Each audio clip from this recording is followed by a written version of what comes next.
que tu as des capacités, des choses qui t'arrivent, tu as des capacités de les fuir.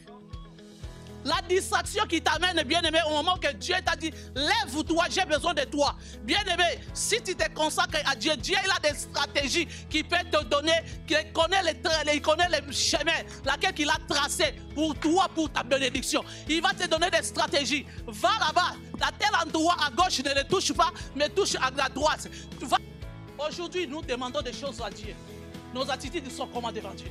Parce que même Dieu lui-même, il sait, même si je te demande même 1%, tu ne donneras pas. Pour que ma situation tarde, Dieu, il veut réellement me dire quoi? Seigneur, enseigne-moi tes voies. Je voulais comprendre réellement ce que toi tu veux par rapport à ma vie. Nous allons prendre 1 Samuel 1, premier verset. On va aller jusqu'au 18. 1 Samuel 1, je lis au nom de Jésus. Amen. Il avait un homme de Ramathaïm, Tchophine, de la montagne d'Éphraïm, nommé Elkana, fils de Jéroam, fils d'Eliu, fils de Tohu, fils de Tchouf, Éphrasien. Il avait 2 femmes, dont l'une s'appelait Anne et l'autre Pénina. Pénina avait des enfants, mais Anne n'en avait point. Chaque année, cet homme montait de sa ville à Silo pour adorer l'Éternel des armées et pour lui offrir de sacrifices. Là se trouvaient les 2 fils d'Élie, Ophni et Phiné, sacrificateurs de l'Éternel. 4. Le jour où Elkana offrait son sacrifice, il donnait de portions à Pénina sa femme, et à tous les fils et à toutes les filles qu'il avait d'elle. Mais il donnait à Anne une portion double, car il aimait Anne. 6. Sa rivale lui prodiguait de mortification pour la porter à s'irriter de ce que l'Éternel l'avait rendu stérile. 7. Et toutes les années, il en était ainsi. Chaque fois que Anne montait à la maison de l'Éternel, Pénina la mortifiait de la même manière. Alors elle pleurait et ne mangeait point. 8. Elkana, son mari, lui disait, « Anne, pourquoi pleures-tu et ne manges-tu pas? Pourquoi ton cœur est-il attristé? Est-ce que je ne vaux pas pour toi mieux que 2 fils? » Anne s'éleva après que l'on eut mangé et bu à Silo. Le sacrificateur Élie était assis sur un siège près de l'un des poteaux du temple de l'Éternel. Et l'amertume dans l'âme, elle pria l'Éternel et versa des pleurs. Elle fit un vœu en disant, « Éternel des armées, si tu daignes regarder l'affliction de ta servante, si tu te souviens de moi, ou n'oublie point de ta servante, et si tu donnes à ta servante un fils, je le consacrerai à l'Éternel pour tout le jour de sa vie. Et le rasoir ne passera point sur sa tête. » Comme elle restait longtemps en prière devant l'Éternel, Élie observa sa bouche. Anne parlait dans son cœur et ne faisait que remuer les lèvres, mais on n'entendait point sa voix. Élie pensa qu'elle était ivre, et il lui dit, « Jusqu'à quand serais-tu dans l'ivresse? Fais passer ton vin. » Anne répondit, « Non, mon Seigneur, je suis une femme qui souffre en son cœur, et je ne bus ni vin, ni boisson enivrante, mais je répandais mon âme devant l'Éternel. » 16. Ne prends pas ta servante pour une femme pervertie, car c'est l'excès de ma douleur et de mon chagrin qui m'a fait parler jusqu'à présent. 17. Élie reprit la parole et dit, « Va en paix, et que le Dieu d'Israël exauce la prière que tu lui as adressée. » Elle dit, « Que ta servante trouve grâce à tes yeux, et cette femme s'en alla. » Amen. Amen. Bien aimé, c'est l'histoire de Anne et Pénina avec leur mari il s'appelait Elkana. Nous tous, d'une manière ou d'une autre, nous connaissons cette histoire. Alors aujourd'hui, je me suis présenté au devant de vous. J'ai béni le nom de l'Éternel par rapport à la grâce qu'il m'a offert encore, que je puisse être au devant de vous. Malgré ma santé, mais il m'a fait cette faveur que je puisse être là. Je voulais partager le peuple de Dieu, la compréhension que le Saint-Esprit m'a fait comprendre par rapport à cette histoire de Anne et Pénina. Bien aimés, nous tous, d'une manière ou d'une autre, nous connaissons la manière que Pénina mortifiait sa rivale qui était Anne. Bien aimé, il y a quelque chose que j'ai compris dans cette histoire. Dieu au moment où que Anne et Pénina, il mortifiait Anne. Ce que j'ai compris, Dieu attendait à Anne afin qu'il puisse avoir une attitude l'attitude de quelqu'un qui est en train d'attendre des choses et puis des choses de la part de Dieu, afin que son cœur soit net, qu'il ne puisse pas être dans des tourments, qu'il ne puisse pas être dans des choses qui peuvent l'amener afin qu'il puisse perdre le contrôle, qu'il puisse perdre la maîtrise, qu'il puisse perdre même les fruits de l'esprit. Alléluia. Dans cette histoire, j'ai compris que Dieu voulait qu'Anne puisse avoir certaines positions au devant de lui, afin qu'il puisse comprendre ce que Dieu y veut réellement par rapport à sa situation. Et nous avons vu à chaque fois, parce que la Bible nous dit que chaque fois quand ils partaient faire leur sacrifice, c'est le moment où laquelle Pénina venait pour qu'ils puissent se moquer de l'autre.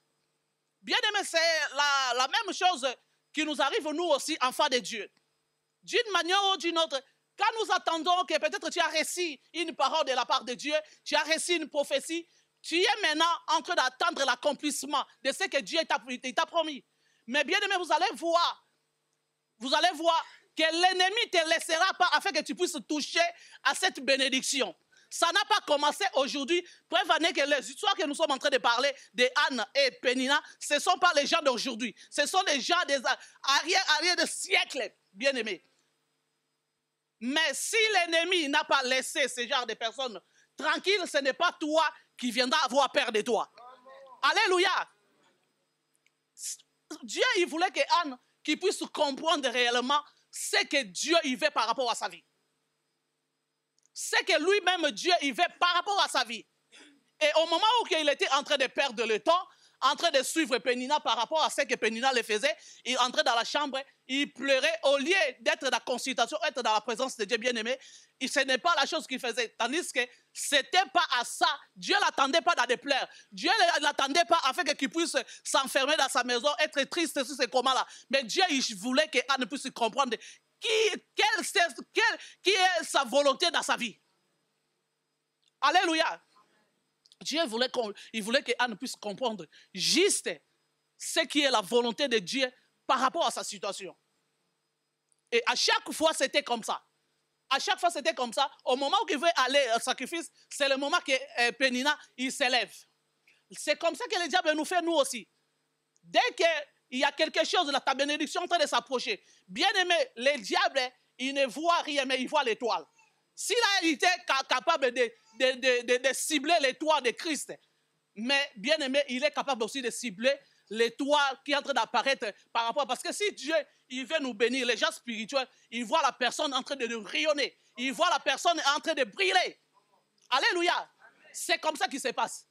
Alors, l'ennemi, car l'accomplissement de ce que Dieu t'a dit, si ça avait arrivé dans ta vie, l'ennemi, il ne te laissera jamais tranquille. Il va chercher à te distraire. Il va chercher à mystifier des choses afin que ce que Dieu t'avait promis, qu'il ne puisse pas s'accomplir. Tu vas voir, tu t'approches de ta bénédiction, c'est le moment que la personne il choisit, le moment d'être dans la distraction. Au lieu d'être dans la prière. Mais bien aimé, sache-le que si Dieu te dit que je veux faire telle chose, ne croise pas les bras. Viens soutenir cette parole-là avec ta prière. Commence à bénir Dieu en lui disant, Seigneur, je te dis merci parce que je crois. Par la foi, j'ai déjà saisi la chose que tu viens de me parler. J'ai déjà la chose à la main. Je vois que j'attends juste que ça soit maintenant palpable parce que c'est le spirituel qui agit de le palpable. Toi, tu m'as annoncé des choses spirituellement. Maintenant, moi, je voulais voir ce que toi, tu m'as promis, que mes yeux puissent voir. C'était comme ça, c'était une habitude que Pénina il faisait avec sa rivale qui était Anne. Jusqu'à ce que Anne, à un moment donné, Dieu tellement il est bon, il a fait quoi? Donc ça ne sert à rien que je puisse, il a renouvelé maintenant son intelligence. Ça ne sert à rien que je continue toujours à m'enfermer à la maison en pleurant sur mon sort, en faisant ceci, en faisant cela. Mais je dois chercher d'abord à comprendre qu'est-ce que je dois faire. Bien-aimé, il est parti au temple. Il est parti prier au temple. Ça fait comme si il a fui Pénina. Bien-aimé, tu as des capacités, des choses qui t'arrivent. Tu as des capacités de les fuir. La distraction qui t'amène, bien-aimé, au moment que Dieu t'a dit, lève-toi, j'ai besoin de toi. Bien-aimé, si tu te consacres à Dieu, Dieu il a des stratégies qu'il peut te donner, qu'il connaît les chemins, laquelle il a tracé pour toi, pour ta bénédiction. Il va te donner des stratégies. Va là-bas, à tel endroit à gauche, ne le touche pas, mais touche à la droite. Va là-bas, tu fais ceci, tu fais cela. C'est ça qui nous manque, nous, enfants de Dieu. Dieu t'a promis quelque chose. Demande à Dieu. Maintenant, j'ai une bataille qui est devant moi. Quand tu me promets quelque chose, certainement que l'ennemi va se lever. Mais j'aimerais que tu puisses me donner des stratégies, que tu puisses me donner l'arme correcte que je dois me battre au moment où l'ennemi viendra pour m'empêcher que je touche à ma bénédiction. Anne, elle est partie dans les temples. Quand il est parti dans les temples, il est parti prier là-bas. C'est là-bas qu'il est parti comprendre que Dieu avait besoin d'un prophète. Dieu avait besoin d'un prophète. Et là, Anne, elle a saisi l'opportunité en disant, Seigneur, je veux que tu puisses me donner un enfant. Et si tu me le donnes, moi aussi je te donnerai. Bien-aimé, combien de fois, ici, d'une manière ou d'une autre, on pleure. Seigneur, je veux que tu m'aides à ça. Seigneur, je fais ça. Mais au retour, qu'est-ce que toi tu as déjà donné à Dieu? Qu'est-ce que tu as déjà donné à Dieu? Tu n'as jamais été même reconnaissant.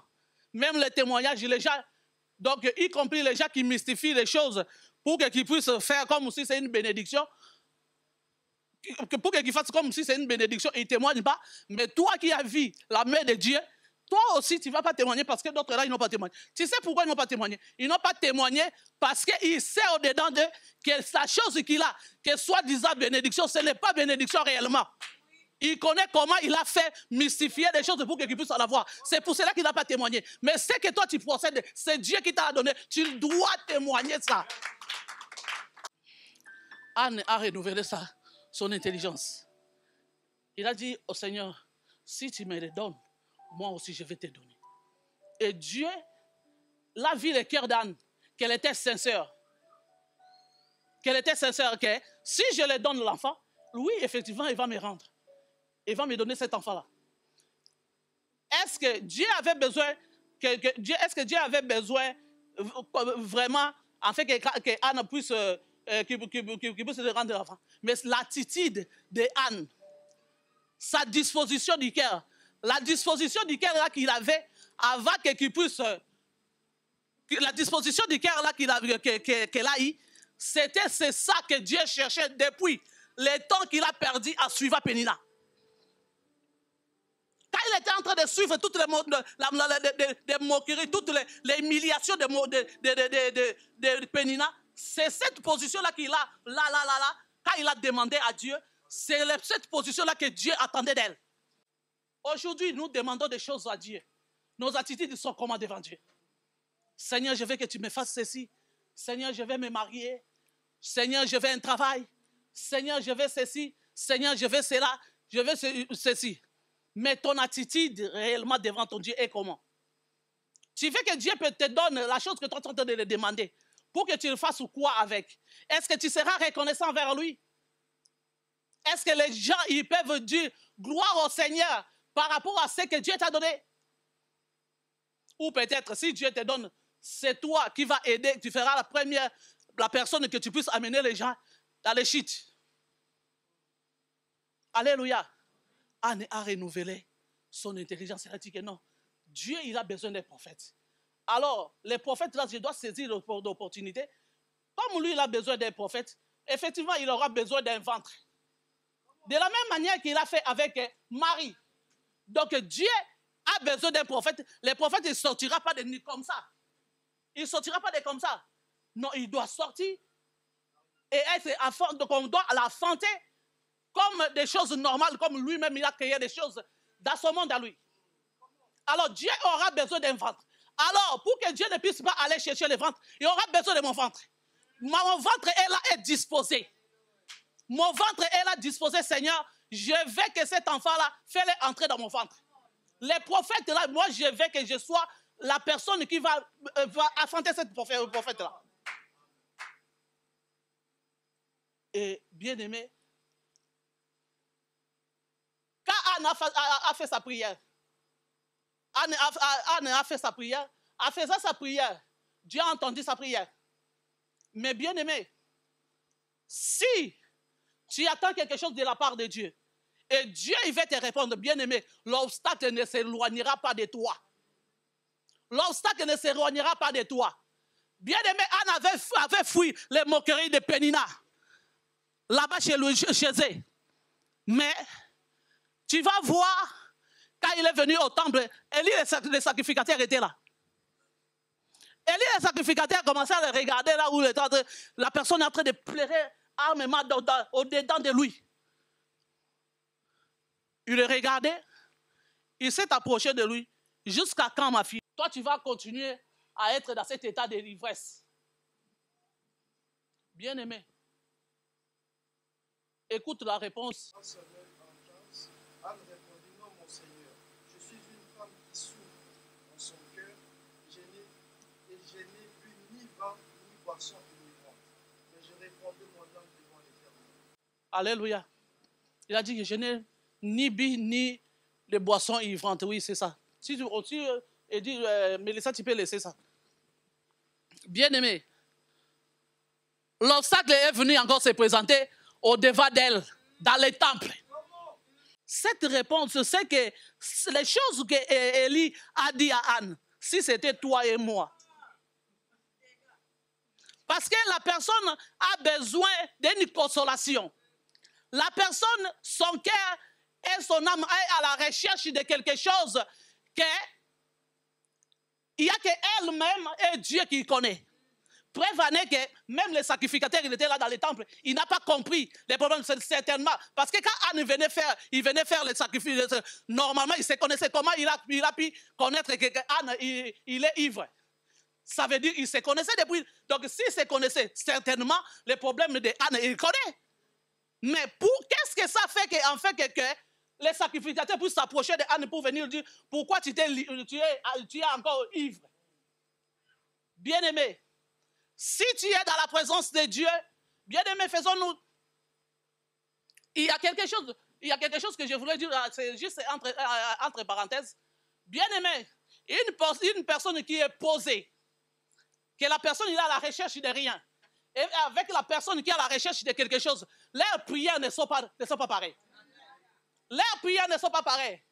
Bien-aimés, nous, on ne refuse pas les parler en langue. Nous sommes dans une église qui est l'église du Seigneur et marcher par le Saint-Esprit. Les parler en langue, c'est quelque chose de bien. Mais bien-aimés, il y a certaines personnes, ils veulent commencer. Donc, il y a d'autres personnes, dans leur prière, ils cherchent à impressionner les gens, pas Dieu, mais tu impressionnes les gens par te parler en langue. Parce que tu es là, une personne qui est posée, il ne cherche rien dans sa vie, il ne cherche rien dans sa vie, c'est tes manques à toi, ce ne sont pas ses manques à lui. Ce que toi tu veux, ce n'est pas ce que lui il cherche. Donc on n'est pas pareil. Et nous allons voir que nos prières sont différentes. Les prières de la personne qui est à bonne vie et la personne qui n'a rien, c'est différent. Parce que la personne qui est à la recherche de quelque chose, tu vas voir la personne, il va se consacrer. Il oublie même la personne qui est à côté de lui. Il oublie même l'endroit là où laquelle il est. La personne, il va se donner pour que Dieu puisse attendre ses prières.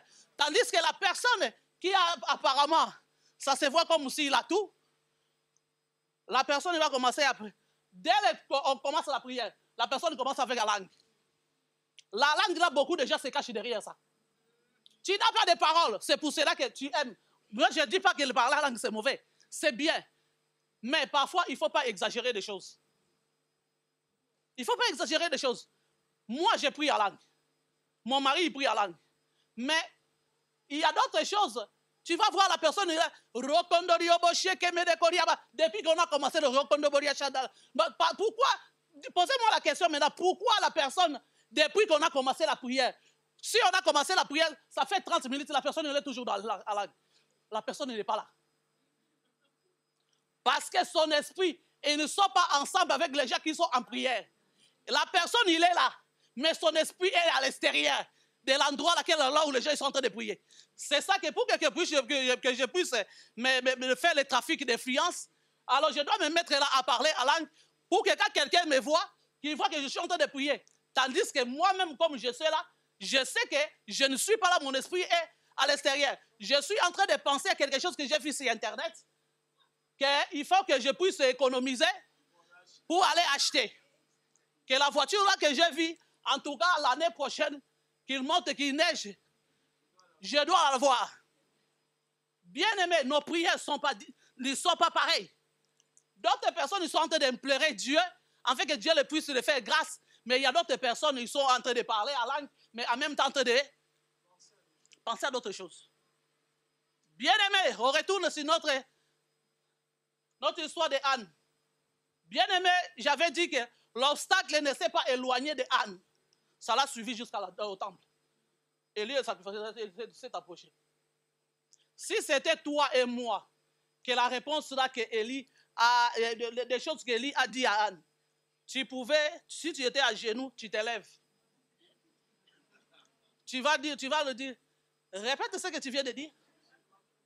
Parce que je ne t'ai pas saisi. Tu viens de me dire quoi? Parce que toi, tu m'as dit ça. Parce que moi, ma souffrance, toi, tu ne connais pas ça. Tu vas te déchaîner là et puis tu détruis tout. Oh, que bien aimé. Élie, le sacrificateur, il était là. Mais il avait une parole de bénédiction pour Anne.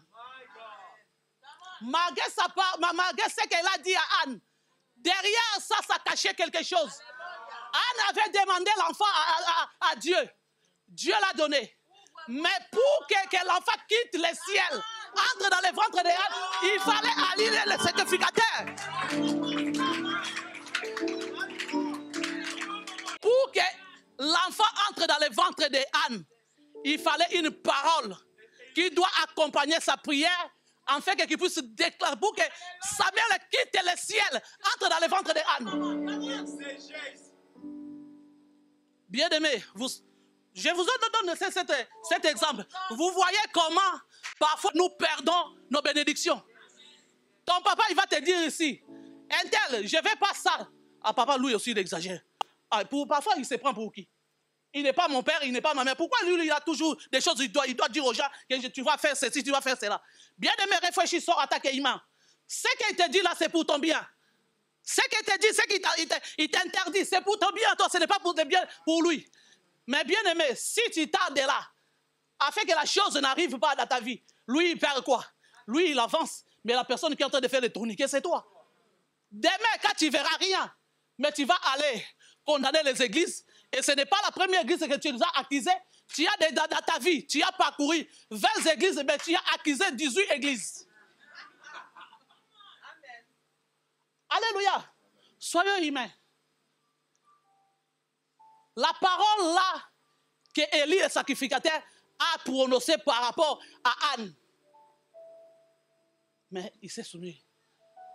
Et l'homme de Dieu a déclaré une parole par rapport à sa vie. Il va en paix. Bien aimé, il y a un autre verset encore dans la Bible, ça m'a toujours scandalisé. À Matthieu 15, verset 27 ou à 28, comme ça. Si tu peux voir ça. Il y a des gens qui impressionnent Dieu parfois avec leur attitude, avec leur manière de compréhension. Mais nous, les chrétiens d'aujourd'hui, c'est ça qui nous manque. C'est ça qui nous manque, de comprendre ce que Dieu il veut par rapport à ma vie. Qu'est-ce que Dieu il veut quoi par rapport à ma vie? On n'arrive pas à se poser des questions, mais on cherche toujours, il faut avancer. Moi, je dois réussir. Mais tu dois réussir, on n'en disconvient pas. Tu dois réussir, c'est tout à fait normal. Tu es à la recherche de quelque chose, tu cherches à faire que ton Père du ciel puisse te bénir. Mais toi aussi, est-ce que tu sais que tu as les démarches à faire? Tu sais que tu as les démarches à faire. Bien aimé, les démarches que Anne a fait, il était juste la personne de se soumettre dans cette parole-là qui était comme si c'était une notification par rapport à elle, tandis qu'elle a fui les moqueries, il a fui l'humiliation à bas chez Pénina, mais il est venu raconter encore ça. Mais il fallait qu'il puisse s'humilier, il fallait qu'il puisse pas suivre, et qu'il puisse avoir une autre compréhension, parce que la clé qu'il fallait qu'il puisse déclencher Samuel dans le ciel, c'est Élie le sacrificateur qui avait ça, c'était la parole là qui a déclaré sur elle. Alléluia. Alléluia. Vous savez, maintenant, comment les choses spirituelles fonctionnent. Nous devons être spirituels au lieu d'être charnels. Alléluia. La femme cananéenne. Matthieu 15, versets 27 à 28. On commence, oh oui, il faut commencer, pour avoir la compréhension de la chose. Comment la femme là était déterminée. Amen. Matthieu 15, verset 22. Et voici une femme cananéenne qui venait de ce contrée, lui cria: Aie pitié de moi, Seigneur, fils de David. Ma fille est cruellement tourmentée par le démon. 23. Il ne lui répondit pas un mot. Et ses disciples s'approchèrent et lui dirent avec instance: Renvoie-la, car elle crie derrière nous. 24. Il répondit: Je n'ai été envoyé qu'aux brebis perdues de la maison d'Israël. Verset 25. Mais elle vint se prosterner devant lui, disant: Seigneur, secours-moi. 26. Il répondit: Il n'est pas bien de prendre le pain des enfants et de le jeter aux petits chiens. Verset 27. Oui, Seigneur, dit-elle, mais le petit chien mange les miettes qui tombent de la table de leur maître. On s'arrête là. Alléluia. Est-ce que vous avez compris la parole de Dieu? Bien-aimé, ce qui m'a impressionné, l'attitude de cette femme. Il a commencé, il venait de l'autre côté, et Christ, il était de l'autre côté, il était en train de faire son travail. L'évangile. La femme là, elle avait sa fille. Il était tourmenté par des démons. Il a dit que non, comme j'ai raconté cet homme, et je dois saisir l'opportunité. Mais quand il venait, bien aimé, pour que tu puisses raccrocher ta bénédiction, il y aura des gens qui vont t'interdire. Comme c'est ce qui se passe dans la vie d'autres personnes. Oh, toi tu commences à partir là-bas étrange. Ah bon? Toi tu sais pas, le prophète là, il est comme ça, comme ça, comme ça, comme ça, comme ça, comme ça. Bien aimé, fais attention. Fais attention par rapport à ta bénédiction. Bien aimé, là où nous prions, ça a été destiné par Dieu. Preuve en est qu'il y a d'autres personnes qui sont en train de circuler, parce que les gens, ils n'ont pas encore, ils n'ont jamais été dans leur endroit là où Dieu avait prédestiné afin qu'ils puissent être. Bien aimé, c'est pour cela que nous voyons parfois ici dans cette église. Tellement que nous sommes dans une église prophétique, parfois ça arrive, avec dans cette église, il y a une personne qui peut venir.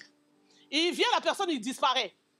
La personne, il disparaît, mais il vient avec une personne. Mais bien aimé, c'était pas totalement fait que la personne là puisse rester. Mais Dieu a fait, qu'il l'a utilisé comme un pont, afin qu'il puisse amener le bien-aimé qui est venu rester. Parce que c'était sa place. Mais la personne, en tant que telle lui-même, c'était pas sa place. Mais Dieu a utilisé qu'il soit le canal, qu'il soit un pont qui puisse amener cette personne-là à sa destinée. Alléluia. C'est comme ça que les choses parfois ça se passe. La femme là, il suivrait le Christ. Fils de David, aie pitié de moi. Ma fille est tourmentée par rapport aux démons. Écoute maintenant la réponse. La première fois, il n'a pas répondu. Il n'a pas calculé. Toi, combien de fois ici, parfois, le prophète, il te dit telle chose. Il connaît comment des choses sont en train de se passer par rapport à ta vie. Dieu l'a dit, reste silence, ne dis rien. Je vais voir sa persévérance. Je vais voir sa foi. Ne le dis plus rien. Reste là, moi, je vais voir comment il va se comporter. La femme là, le silence de Christ, ça n'a rien dit. Il a continué encore à suivre le Christ. La femme là, elle a été persévérante et puis déterminée dans la foi. Il a dit encore pour la deuxième fois, je peux avoir cette verset là s'il vous plaît.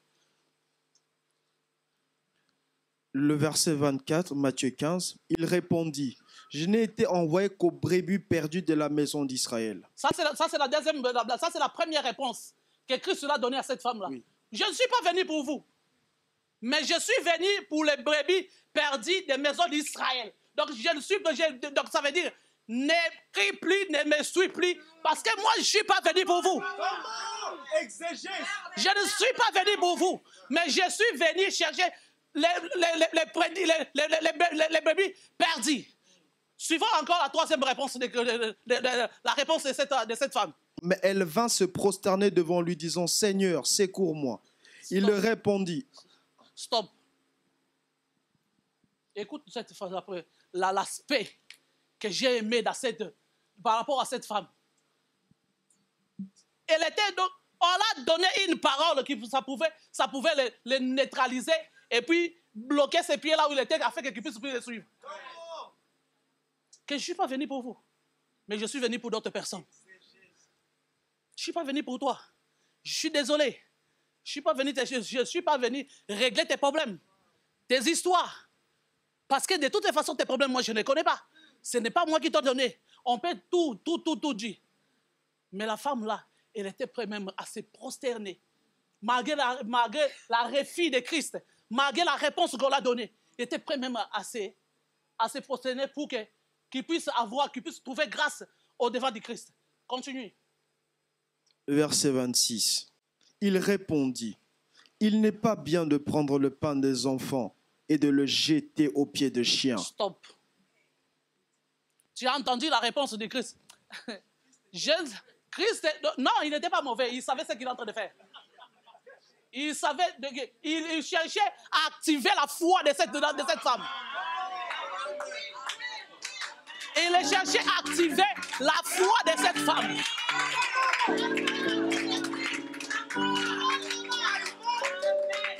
Que le Seigneur te bénisse. Alléluia. Il savait ce qu'il était en train de faire. Christ n'a jamais été mauvais. Mais il savait ce qu'il est en train d'activer dans la vie de cette femme. Il est arrivé au point que toi et moi, peut-être, on ne peut pas supporter. Je me suis posé la question, Christ avec des réponses qu'il avait exactes. S'il était dans cette époque-là que tout le monde haïsse tout le monde, qu'est-ce qui pouvait être son sort? Je ne sais pas s'il pouvait fuir au moment où, comme la manière qu'il avait fait, là où il a dit que l'Esprit de l'Éternel sur moi. Il m'a oué. Hein? Toi, l'Esprit de l'Éternel, donc allez, pour des escapettes. Donc je dois fuir parce que mon temps n'est pas encore arrivé pour que je puisse mourir. Je n'ai pas encore fini ma mission. Allez, là, Christ ou pas, donc je dois prendre. Alléluia. Il avait des réponses de messieurs là. Alléluia. Il est arrivé, la femme là, on est arrivé même au point de le comparer avec un chien. Tu vas supporter ça. Tu vas supporter ça. Et Christ, il savait ce qu'il était en train de faire dans la vie de cette femme. Donc, il était là. Tu veux la guérison pour ta femme. Tu dois me supporter. Pour ta fille, tu dois me supporter avec tout ce que je vais te dire. Pour ton bien à toi. Combien de fois, parfois, ton papa, il a été dur ici pour ton bien en toi. Combien de réponses que toi, tu l'as données dans ton cœur. Et tu te poses la question jusqu'au jour aujourd'hui. Il y a des choses que Dieu t'a promis. Jusqu'à aujourd'hui, tu n'arrives pas à les voir. Ton attitude était comment? Parce que tu peux tromper tout le monde. Tu peux se cacher. Tu peux faire ce que tu veux. Dieu, devant de lui, il n'y a rien qui se cache. Parce qu'il y a d'autres personnes qui sont là. Ah, papa, Papa, c'est seulement un être humain comme nous. Parfois, il arrive, il a faim, il demande à manger. Papa, il se lave. Papa, il met des costumes. Papa. C'est un être humain comme tout le monde. Oui, il n'a pas dit qu'il est un animal. Il n'a pas dit qu'il est extraterrestre. Il n'a pas dit ça. Mais sachez que, bien aimé, vous êtes différents entre lui et toi devant Dieu. Vous êtes différents. Vous n'êtes pas pareils. Bref, année que des prix que lui il paye, toi tu ne payeras jamais. Des choses que Dieu le demande, Dieu ne te demandera jamais. Parce que même Dieu lui-même, il sait, même si je te demande même 1% virgule, tu ne donneras pas.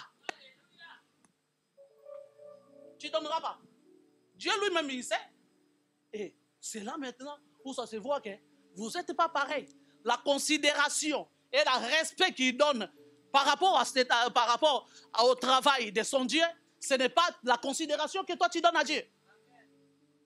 Le respect qu'il donne à l'œuvre de Dieu, ce n'est pas ce que toi tu donnes. Vous n'êtes pas pareil. C'est pour cela que tous les gens qui l'entourent, bien aimés, faisaient attention avec un homme loin et un homme qui a l'onction.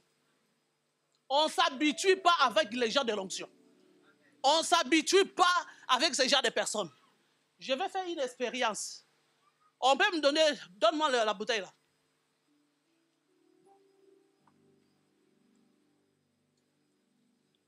Ici, donc on va utiliser le mot cristalline. Eric, viens.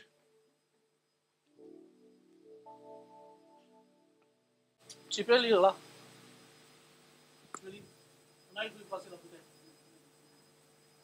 Cristalline. Si je mets ça, tu sauras le lire. Allez, viens. Vous rigolez, mais écoutez ce que je vais vous dire. L'homme dans l'onction, si tu le regardes là, en le regardant comme ça, tu auras une autre attitude envers lui. Mais si tu t'approches de lui en le regardant comme ça, tu ne vois plus rien. Ça, c'est ça qu'on dit les habitudes. Tu.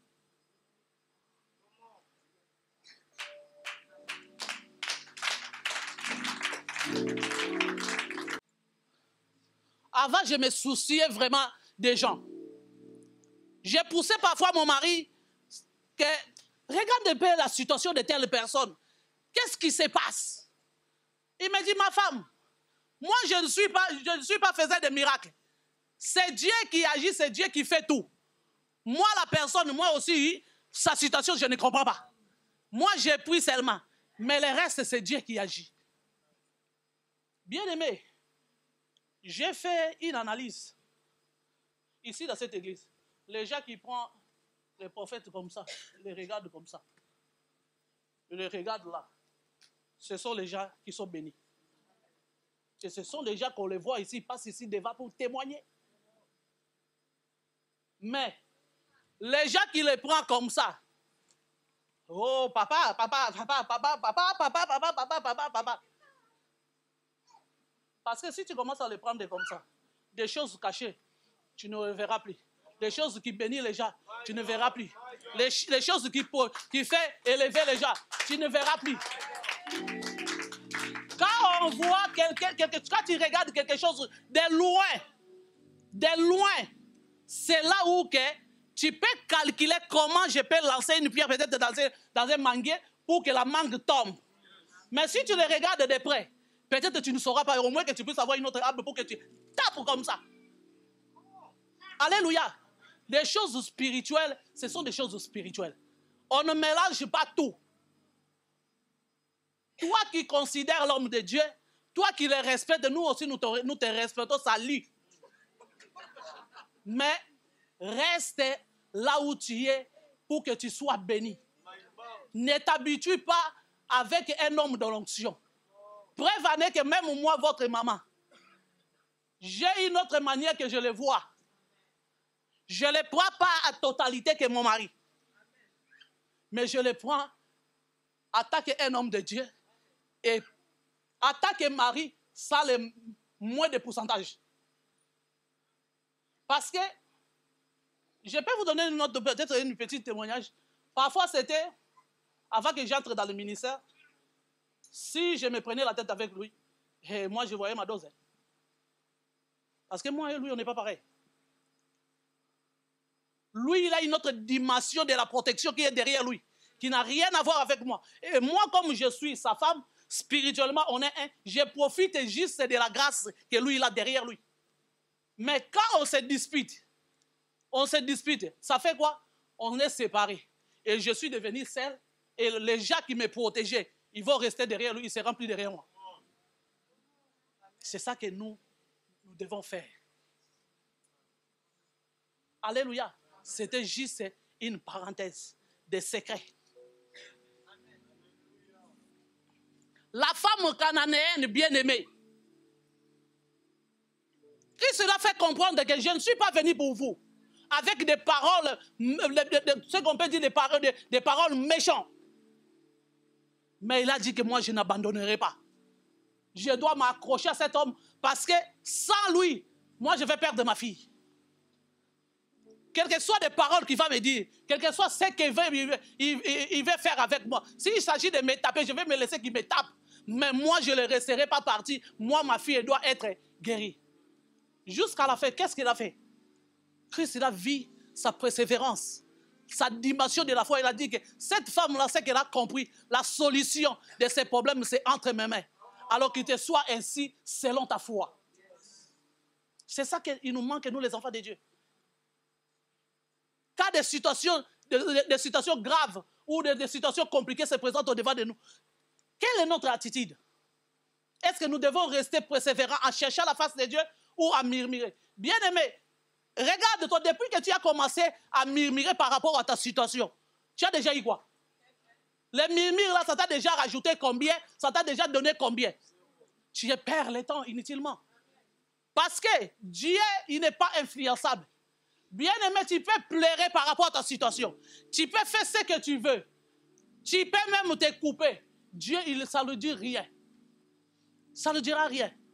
La manière qu'il s'est décidé dans sa vie, dans ta vie, dès que la date et l'heure laquelle exacte qu'il a proclamé que des choses puissent te suivre, dès que ça ne sera pas là, il n'y a aucune chose qui va se faire.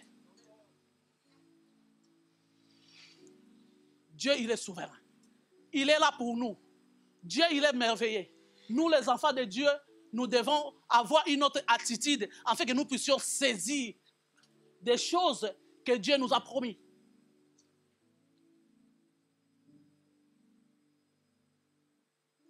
Tu pries beaucoup, gloire au Seigneur, tu seras rempli du Saint-Esprit. Tu seras rempli du Saint-Esprit. Si tu parlais à langue faible, tu vas monter dans des langues de bishop. Ça va commencer si tu vibres aussi comme frère Emmanuel. Donc tu vas te sentir, donc tu pries beaucoup, tu vas commencer parfois à se sentir qu'on est en train de prier, mais toi tu es déjà au ciel.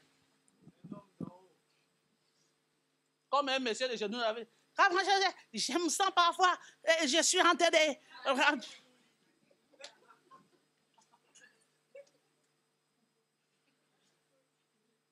Mais bien aimé, Dieu, il faut le comprendre, ce qu'il veut par rapport à nos vies. Est-ce que toi, tu t'es déjà posé la question? Pour que ma situation tarde, Dieu, il veut réellement me dire quoi? Seigneur, enseigne-moi tes voies. Je voulais comprendre réellement ce que toi, tu veux par rapport à ma vie. Qu'est-ce que je dois faire pour que je puisse te plaire? Non pas pour que je puisse plaire les gens de ce monde, mais que je puisse te plaire, toi qui es mon Père. J'ai compris que j'ai t'entraîné les pieds. Ça ne m'a rien apporté. J'ai pleuré, ça ne m'a rien donné. J'ai murmuré, ça ne m'a rien apporté. Mais j'ai compris, la solution de mes problèmes, c'est entre tes mains. Mais voici. Mais la chose que nous, aujourd'hui, nous les chrétiens, que nous n'arrivons pas à le faire, bien aimé, c'est lâcher devant un problème. Bien aimé, il y a quelqu'un qui est là, il a dit, venez vous tous qui êtes chargés, fatigués, je vous donnerai du repos. Mais depuis, toi tu as commencé à glorifier tes problèmes, tu en as seulement sur la tête. Tu n'as jamais déposé ça. Que tu pars au supermarché, tu es avec des problèmes. Comment on sait que tu as, même au supermarché, tu es avec des problèmes? Parce que si tu croises quelqu'un, c'est la même conversation que tu vas répéter. Tu vas oublier même que les choses que toi tu es en train de parler à cette personne-là, c'est la 10e fois que toi tu es en train de raconter. Tu commences à ennuyer les gens. Parce que tu es tellement toi-même dépassé, au lieu que tu sois dépassé, recommande ton sort à l'Éternel, fais-lui la confiance et il agira. Il y a quelqu'un qui est là librement, il veut te porter tes fardeaux, mais toi tu ne veux pas. Toi tu dis que non, je me suis habitué avec, donc c'est l'ami fidèle. Oui, tu es un ami fidèle, reste avec ton ami fidèle, avec tes problèmes, comme tu as l'habitude. Alléluia. Mais si on se confie à Dieu, il est merveilleux pour nous réjouir. Alléluia. Restez fidèle à Dieu. Quel que soit le durée de la chose que tu attends de la part de Dieu, bien-aimé. Dieu, il n'est pas là pour nous faire caresser dans le sens du poil, mais il est le Dieu, quand sa parole, ça quitte le ciel, ça ne retournera jamais sans qu'il puisse avoir l'accomplissement. Dieu, il est là pour accomplir tout ce qu'il dit. Restez fidèle à ce Dieu-là. Bien-aimé, j'ai entendu parler de la fidélité de Dieu Moi-même, j'ai vu et j'ai continué à le vivre. Dieu m'a donné une parole, quelles que soient les situations de ce que tu vas traverser. N'oublie jamais que tu es seul. N'oublie jamais, je serai toujours avec toi. Bien-aimé, si je vis à cause de Dieu. Si je marche à cause de Dieu. Si ce n'était pas le cas, bien-aimé, il y a longtemps qu'on m'a déjà enterré.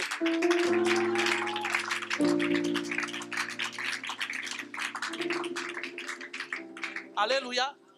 Que le Seigneur nous bénisse. C'était juste ça que Dieu voulait que nous puissions partager aujourd'hui.